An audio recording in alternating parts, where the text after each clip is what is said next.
You hit one of the things that was in my second book, Playful Humans, which is my exploration and research I did over a couple of years into like what makes your work more fun, gives you more flow and productivity, and is more fulfilling when you do it, and how you balance those things. And there are different types of work, there's different types of play, there's different things that make us feel good at the end of the day and connected to um, a purpose or a community and stuff. And those are a lot of questions I think people that are considering AI need to ask themselves, which is like, is it going to make me happy? Is it going to make the customers happy? Is it going to let me do my best work and still challenge me? Or am I just going to be the person that comes in and hits another button to start the next, process of stuff? The different types of work and play are really fascinating too. We kind of already hinted at there's physical labor, which kind of hard work equals success. If you're driving across the country, it's kind of miles per hour. You can either go faster or longer if you want to get further, but that's it. It's a physical job.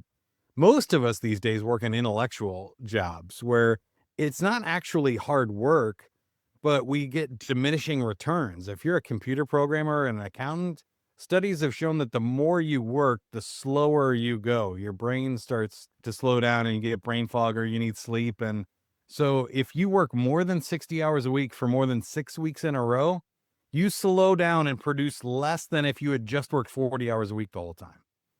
And that's incredible that it gets to be this like exponential effort of I have to put in 10 times as much work to get the same one click better than if I had just rested and recovered. But the interesting one is emotional labor, where it's actually the opposite.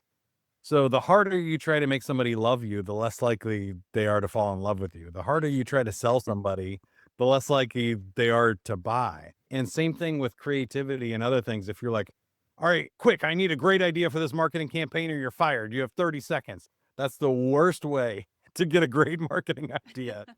The best actual creative ideas come from your walk or your shower or a fun, playful activity when the stress and cortisol leaves your body and you get good, happy and endorphins and you can make new connections and get more ideas that are outside the box. When you're under stress, your brain goes, I need one good answer that's going to allow me to survive this situation. It doesn't say, oh, let me take some time and think about all the different ways this could work if it was possible. And so I give you those frameworks because I think they're important to think about as we go forward of not only are there different kind of roles and tasks, but there's also different types of outcomes and then different functions of how we get there.